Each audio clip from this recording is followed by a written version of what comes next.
saya sudah bersama dengan bapak-bapak pejabat yang tentu memiliki semangat besar ya untuk bisa membangkitkan Indonesia lebih bagus lagi. Dan kali ini ada Bapak Kepala Badan Perlindungan Pekerja Migran Indonesia BP2MI Pusat, yakni Bapak Benny Ramdhani. Selamat siang Pak Benny. Kemudian ada juga Bapak Kepala Dinas Tenaga Kerja dan Transmigrasi Jawa Timur, Bapak Himawan S. Bagio. Selamat siang juga. Selamat siang, Mas. Pada sehat semuanya ya. Sehat. Semoga sehat selalu. Saya ke Pak Himawan terlebih dahulu ini, Pak Himawan. Bisa sedikit dijelaskan Pak Himawan terkait dengan program layanan dan juga perlindungan terhadap pekerja migran Indonesia atau PMI di Jawa Timur untuk saat ini ataupun juga di tahun 2021 mendatang. Baik, jadi kita di Jatim kan sudah memulai layanan terpadu LTSA ini untuk satu atap di Jawa Timur. Nah, kami merasa bahwa layanan ini sudah cukup dikenal oleh semua kawan-kawan migran ya. Pekerja migran sudah kenal dan mereka sudah tahu persis tempat ini dan cara kami melayani. Nah, sadar akan kebutuhan ke depan ini makin banyak yang harus kita dorong, maka dengan lahirnya undang-undang tentang pekerja migran itu kami melapor kepada Ibu Gubernur bahwa ada kewajiban Pemda yang harus melatih tenaga kerja migran dan itu harus ada anggarannya. Nah, kami sebagai dinas teknis bersama UPT saya di sini B2TK ini mencoba menyusun. Nah, skema susunannya seperti ini. Jadi nanti program kita ada big data, kemudian ada bantuan latihan kerja, lalu sertifikasi, lalu kemudian nanti masuk bursa kerja yang orang tenaga kerja kita sudah sertifikasi. Nah, jadi akhirnya kami lapor dan setelah kami menjelaskan ini ternyata direspon dengan baik oleh pimpinan dan kami mungkin tahun ini baru sedikit lah anggarannya, baru 7 miliar Pak nanti. Tapi ini satu tantangan bagi kami, apakah kami dinas dan UPT ini bisa membuktikan ketika diberi anggaran kita bisa kerja betul.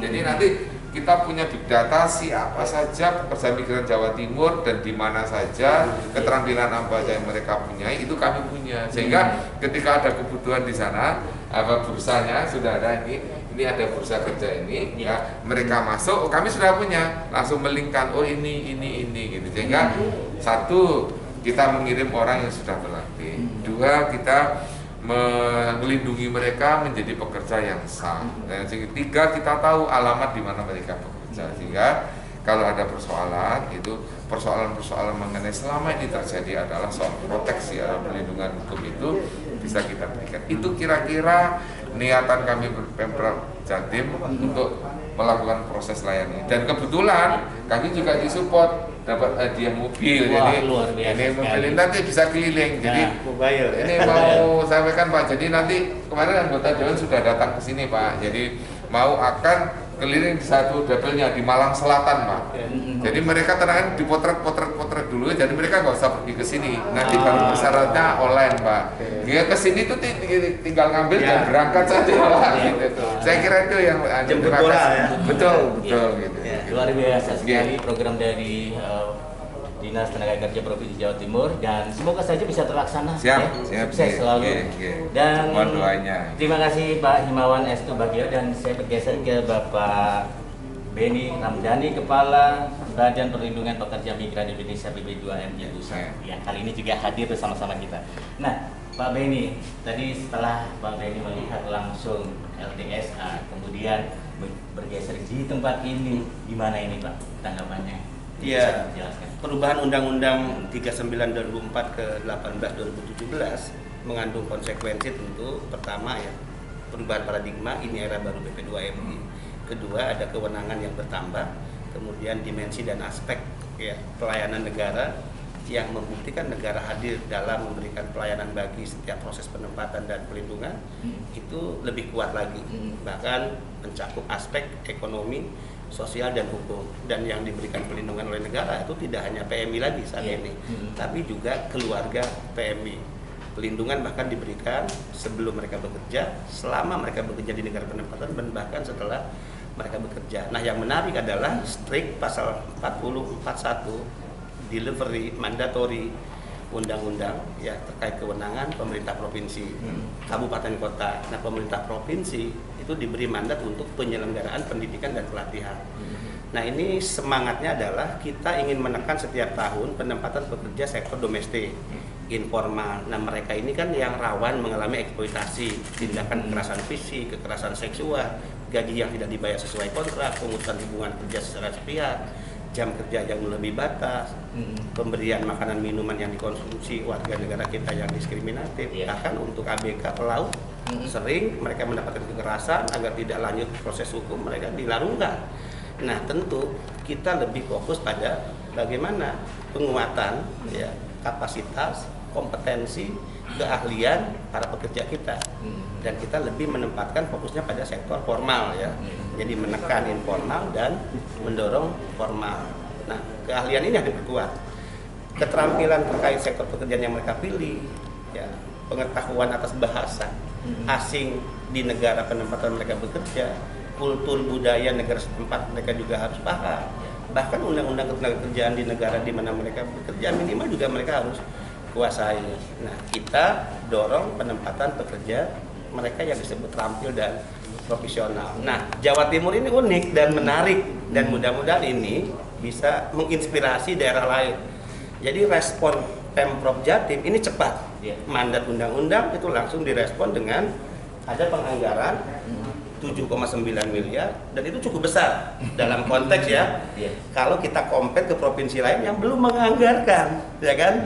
Yang kedua, ini kegiatannya yang akan dilakukan di nomor 1 ya, big data tentang PMI, bantuan latihan kerja, bursa kerja, PMI, bantuan uji sertifikasi. Nah, mudah-mudahan ini bisa menginspirasi daerah-daerah lain. Nah, yang akan didorong adalah Perda atau Pergub pelindungan bagi PMI. Kemudian kita menginginkan ada semacam shelter agar para pekerja yang sebelum dia berangkat tiba di tanah ke negara penempatan, dia nggak perlu lagi bayar penginapan, hotel, itu kan. Kemudian juga yang tiba di Surabaya belum lanjut ke kampung halaman, dia juga tidak perlu bayar hotel, kemudian bayar penginapan tapi bisa ditampung. Ini sebetulnya membuktikan kehadiran negara, karena ingat PMI ini penyumbang devisa dalam bentuk remiten yang sangat besar, 159,6 triliun. Hanya beda koma dengan sektor primadona migas. Migas menyumbangkan devisa 159,7. Ya, artinya ketika negara selalu menyebut mereka adalah pahlawan devisa, itu sudah benar. Tapi apakah itu berbanding lurus dengan penghormatan negara dalam memberikan pelayanan dan kehadiran untuk ya menghormati mereka sebagai warga negara yang layak mendapatkan fasilitas istimewa dari negara. Nah, tentu Jawa Timur sudah memulai bagaimana mereka diberikan anggaran, bagaimana penyelenggaraan pendidikan dan pelatihan di cover oleh negara, dalam ini pemerintah Provinsi Jawa Timur. Jadi kami BP2MI sangat terbantu nih. Terima kasih banyak untuk Ibu Gubernur dan seluruh jajaran pemerintah provinsi dan DPR-nya. Jadi sudah kompleks ya Pak ya untuk pelayanan di PMI ini ya Pak? Ya kalau tahap awal ya respon terhadap perintah undang-undang dengan dianggarkannya 7,9 ini kan angka yang sangat besar ya untuk tahap awal. Dan Pak Himawan, satu lagi Pak Himawan, saya dengar-dengar nih ya, ada nanti juga selain ada satu unit mobil sebagai sebuah layanan ya Pak ya, di mana layanan itu untuk informasi, latihan, sertifikasi, bursa kerja dan juga LTSA ini ya Pak ya. Nah ini rencananya ada media digital. Nah ini yang sangat luar biasa sekali Pak Ben di Jawa Timur. Silakan Pak Himawan. Jadi gini, sekarang ini kan sudah zamannya orang bisa cari informasi di manapun. Nah, kami pemerintah tentu melalui LUPT P2TK ini kita membangun nanti informasi itu secara terbuka sehingga bisa diakses dimanapun. Nah, sehingga siapapun, mereka yang mau berangkat, mereka yang mau kembali, mereka itu bisa mengakses kita, sehingga mereka juga bisa memberi informasi ke kita. Misalnya begini, saya mau pulang tanggal sekian, tapi saya belum bisa ini. Nah, kita sudah bisa siap, gitu. Jadi bisa connect dan kita sudah siapkan petugas-petugas yang kita didik. Ini kan problemnya menghadapi manusia itu kan harus pakai hati. Nah, kita mengajari juga pelayanan kita itu menggunakan hati. Kalau sudah menggunakan hati, menurut saya tidak ada masalah yang nggak selesai. Nah, itu. Jadi teknologi itu hanya instrumen, misalnya mempermudah menghubungkan, tetapi tetap kita berharap bahwa adik-adik, anak-anak kita yang melayani itu mengerti bahwa ini orang susah. Gitu. Kalau nggak susah nggak pergi ke sana, ya. Dia akan berada di sini bekerja, dan itulah kemudian orang-orang yang ada di LTSA ini, orang yang ada di B23 ini adalah sebenarnya mereka bekerja dengan hati, dan saya melihat itu sekolah luar biasa. Itu makanya saya juga bahagia gitu. Makanya kalau butuh anggaran apa ya kita prioritaskan, kita supaya mereka juga bahagia dengan dukungan kita. Kan kita ini hanya mencarikan supaya support mereka yang ngerjakan. Sehingga kita lah di situ, effort kita adalah mencari peluang di mana. Dan saya melibatkan semua anggota dewan kita, undang, ibu kita beritahu semua. Sehingga dengan melibatkan sebetulnya yang disampaikan beliau bahwa ini kalau tidak didukung oleh gubernur dan DPRD nggak bisa semuanya terjadi. Gitu. Jadi ini sinergi kita luar biasa. Luar biasa Pak Benny, ini aktivitasnya Pak Himawan. Nah terakhir mungkin ada pesan atau harapan yang bisa disampaikan? Yang pasti BP2 ini tidak mungkin bekerja sendiri dalam penanganan problem-problem PMI yang sangat kompleks ya. Kita tidak sedang bekerja fokus bagaimana proses penempatan, memudahkan, cepat, berbiaya murah bagi PMI, itu memudahkan negara hadir ya. Tapi juga bagaimana jaminan pelindungan, proteksi kepada mereka agar tidak ada lagi cerita buruk. Cerita duka, tangis adalah masa lalu. Perubahan nama TKI menjadi PMI ini juga lebih humanis. Persepsi publik yang seolah-olah TKI atau PMI bermasalah, kerja rendahan, itu jelas keliru. Sehingga pendidikan, pelatihan itu menjadi penting ya. Dan tentu support pemerintah daerah, kerja-kerja kolaboratif, koordinatif, sinergi ya, ini penting. Sehingga kehadiran Pemda sebagaimana menurut undang-undang itu sangat strategis. Bagaimana juga pihak lain P3MI ya itu diajak bersama-sama sepanjang orientasinya untuk kepentingan merah putih untuk Republik. Nah, kita tidak fokus penempatan dalam skala dan dimensi tadi, tapi ingat Jawa Timur misalnya dia masuk 3 besar kantong penempatan tertinggi, hampir 50.000 per tahun.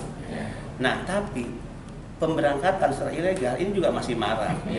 Nah, ini dikendalikan oleh sindikat ya, mafia yang bekerja karena ini bisnis kotor. Sehingga penanganan secara bersama-sama ini penting ya.